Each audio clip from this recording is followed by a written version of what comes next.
Hey everyone, Rascal here. And Mama. Welcome to our channel, Paws On Animation. Today we're covering one of CN's most famous and classic series, Dexter's Laboratory. It's laboratory. It's laboratory! This series was created by Gennedy Tartakovsky and shows the hilarious and strange adventures of boy genius Dexter and his secret lab.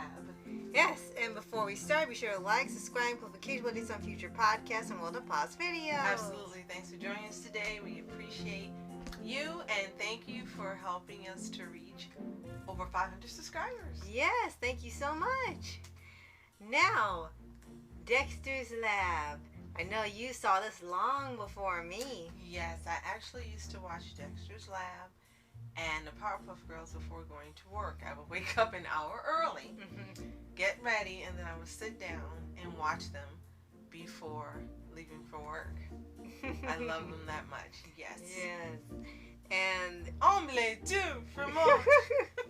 And it's easy to see why you can love this show so much because it is hilarious. It is absolutely hilarious. It is one of the staples of the network for being just creative and hilarious and weird and just out there.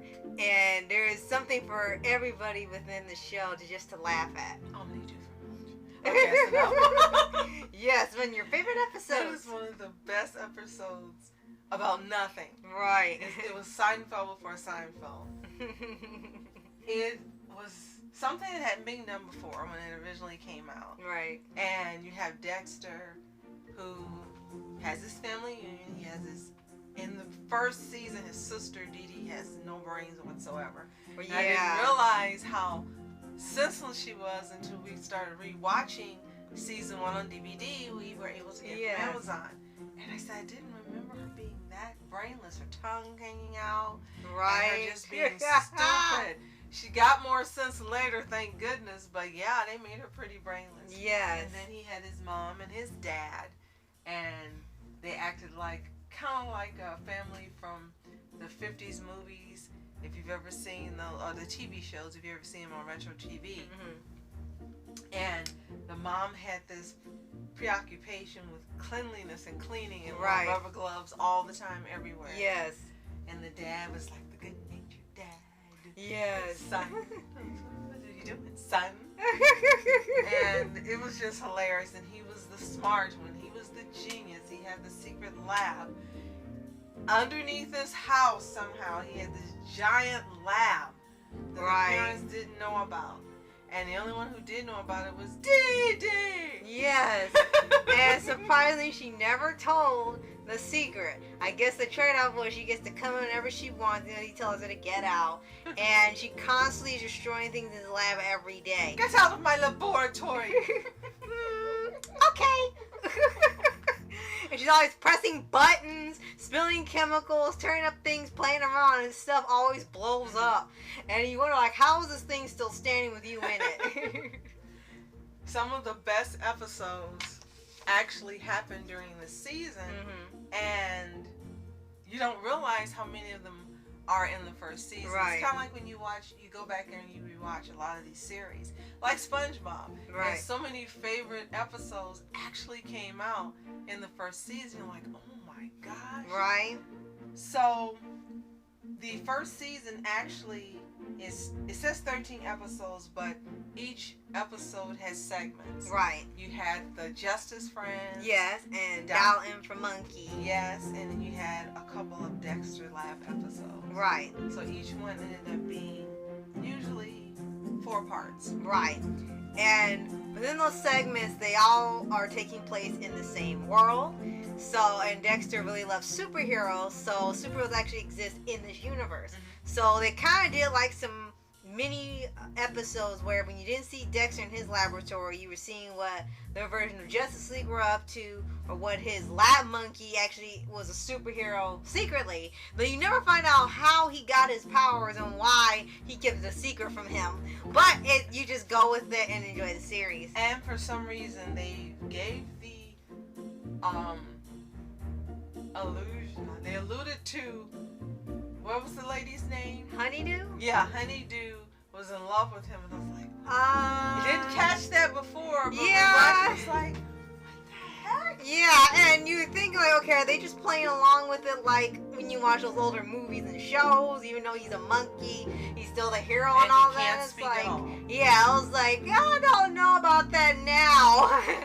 And usually, monkey would have to fight some type of alien villain. Like he had fight like an underground monster called Magnus. He had a super wrestler from space. He had a talking monkey called Simeon, who was, I guess, a shout out to Planet of the Apes when you told me. Yeah. And it would be different alien They antagonists. could also reference Grog if Grog was already a character in the comedies Right. and comics. Right. Then yeah, he was a shout out to Grog too. Right. So Diamond from Monkey was half superhero, half sci-fi since he had the alien villains, and just his friends dealt with superheroes and villains. And before we get to that, he also was the precursor to Perry the Platypus, because just Yes. like on Phineas and Ferb, no one knew he was a spy. Right. He couldn't talk, but he could do all these things. So Right. definitely, he was inspired by Monkey. Yes. There's no way he wasn't. Right. Yes, and now let's talk about the Justice Friends when you surprised me who one of the voice actors was, and I couldn't believe it. Yes. The one, you probably know what We it had is listening. Major Glory, Uh-huh. and we had Crunk, Yes. and we had Val Howland. Howland. Yes. And the funniest part was you had asked me who's doing Howland's voice. I said, okay, just listen for a while, see if you recognize him. And you watched almost the whole episode and you said, no, I don't recognize him. First I said Greg Sipes, but it's too far back. Yeah. But Greg Sipes would have been my first choice. Yeah, and that would have been a good fit too. And it turns out, no, it was actually Tom Kenny. And I was like, it's another heifer and Raimundo moment. Oh my Because I God. could not believe it. It was like, he sounds nothing like himself, and he sounds nothing like SpongeBob.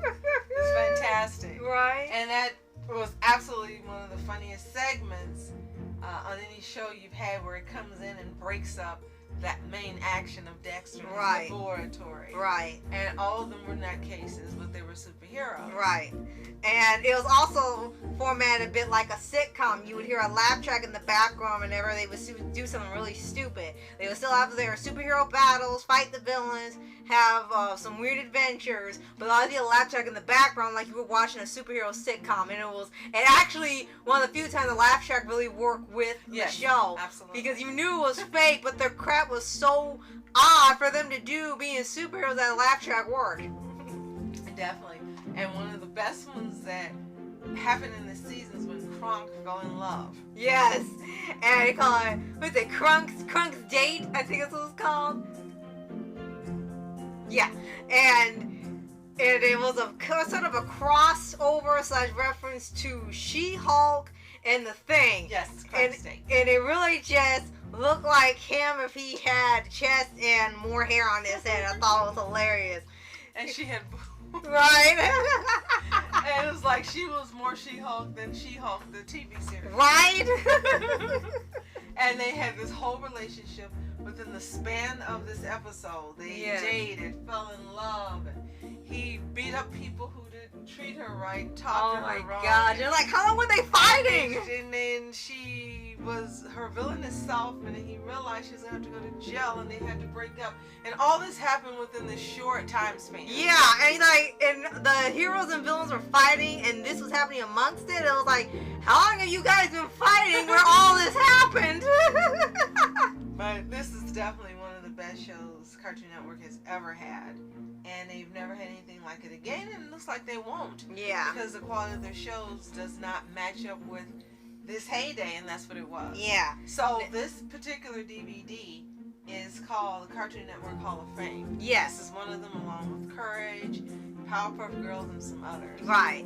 And we're still waiting for a full series release. This was just, I guess, maybe a test run to see if people will want to buy a full collection. And recently, Cartoon Network has been releasing complete series sets for some of their older classic shows. So it may not be too long from now we actually get a complete series of this. I would love it. And the show ran for originally 2 seasons and a movie. But then after it went off and Tartakovsky went to do Samurai Jack, the network still wanted to keep Dexter on, but everyone was done with it. So they decided to have a go another 2 seasons, but without anybody from the original involved in it. And you could tell there was a huge drop in quality, and it looked different, it sounded different, all different voice actors. The humor was non-existent or strained or kind of disturbing, and you didn't even know what the show was anymore, nor who was it for, because nothing about it really made you laugh, and they kept trying to give attention to other characters. It lost all of the magic that made Dexter Dexter. They even dropped all the segments to just give attention to individual characters in the family or Mandark, and that would be it. Right? And to me, though, let's see, the best episode, well, sorry, to you, the best episode, what's the best episode? Well, first we're going to read you guys the list of episodes from the first and the second disc. Let us know which are your favorites in the comments below. We're only going to read the Dexter episodes. We won't read the Down M for Monkey or the Justice Friends. Right. We've got D-Dimensional, Dexter's Dodgeball, Maternal Combat, Dexter's Assistant, Dexter's Rival, Old Man Dexter, that was a great one. Yes. Double Trouble, Changes, Prepare for trouble. Jurassic Pooch, Dimwit Dexter, poor Dexter, gosh, yeah. Dee Dee's Room, The Big Sister, Star Spangled Sidekicks, TV's Game Over, I'm sorry, Babysitter Blues, Dream Machine. Yes. Now this too. Dollhouse Drum, which is one of my favorites. The Big Cheese. Way of the Dee Dee. Tribe Called Girl. Space Case. Dexter's Death. Man Darker. Inflata Dee Dee. And Monstory. Yes, you know my favorite is Omelette du Fromage, and I know some of it's called the Big Cheese, but for years I called it Omelette du Fromage. Right. And again, it was an episode about nothing. But just that word. And it worked. It was absolutely hilarious. I don't think anyone else could have done it any better than this. Right. And no one has been dumb enough or brave enough to try to imitate this episode. Right. And then, for me, my favorite in this season would be Dollhouse Drama. Just Yes, you love that one. because of how weird Dee Dee's mind is when it comes to soap. I was like, what shows have you been watching? Maybe she's been watching Ozaki. Ma! No! Oh, it's all downhill from there. And then I think the worst episode has to be, nothing really from the classics. They had their meh episode. They never had a bad one in the original run. The worst episode from later on was one called Jeepers Creepers Where's Peepers, where the episode made no sense whatsoever. Dang, Koopsie was in it. Dexter went from not wanting to go anywhere to wanting to save the world. The imaginary creature D never had existed. Right. An anime villain showed up and decided to take him away and ruin her mind. And there was a concept there that could have been good where her mind's being overtaken like anime and wiping out anything else non-existent. And he was just freaky. Yeah, and it was just like, okay, someone clearly doesn't get anime watching this. This was 2000s, keep that in mind. And the second worst episode, and I always thought that was Jeepers Peepers, but it's not. It's the one that goes, eyes, eyes, eyes. Your eyes hypnotized. What was the name of that one? Yes, that is called Eye. Yes, that one, it was like... Yes, where this girl with giant eyes followed Dexter home and everywhere because he returned her toy to her. And she fell in love with him like... And this is a joke, people, for AOT fans like I am, like Misaka did for Aaron. And then only when another guy who had eyes big as hers came along, and she fell for him. And I love the last line. Dexter says, she's too good for him. It's like he ran away for the whole episode. You wanted her to go away, and all of a sudden. But this show was brilliant. It was absolutely again, the best Cartoon Network shows ever. Yes. 2 seasons wasn't enough. Cartoon Fridays. Yes. Yep. And 2 seasons wasn't enough for the original run. They should have had more. It should have ended after 2. I did like again that Dee Dee got more sense later on because she became more funny. Right. The episodes became more hilarious because she was actually speaking, saying funny lines, doing crazy things. Like when Dee Dee Dum, Dee Dee Dum. Right. That's not nice. That's not nice about me. I mean you. I mean your sister. I mean you are. And it did get even better the second season. So if you've seen Dexter's Laboratory, and we know you have, let us know in the comments below. Is this one of your favorite most favorite, I should say, Cartoon Network shows ever, or did you dislike it? And if you do, tell us why in the comments. If you haven't seen it, it is available to purchase on Amazon. I don't think it's running on any streaming service, is it? If it is, it might be HBO Max for Cartoon Network. Possibly. But if you haven't seen it, seeing this should be on your watch list of one of the best cartoons of all time on any network, especially for Western animation. This was like top of the line in terms of humor and comeback and funny men and straight men. Right. And again, with the Dollar M for Monkey and the Justice Friends all working into one. It was kind of like the Cartoon Network's Animaniacs, where Animaniacs would have their little sketches, and then you would have Slappy Squirrel. Right. You would have those pigeons. Right. And Hip Hippos. Yes. So it was the same type of layout, and it absolutely worked. Yes. Oh, and if you haven't already, subscribe for updates and weekly videos on your favorite anime series, anime shows, and all things animation. Yes, thank you so much for watching us and listening today. We really do appreciate you. And if we already are subscribed to you, let us know in the comments below. Let us know in your channel. Leave a link and we'll check it out.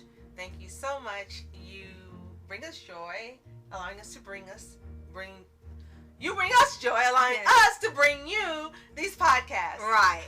So, thank you so much for watching Mask Entertainment. And I'm Mom Entertainment. Have a toontastic day. Peace. Dee-dee-da.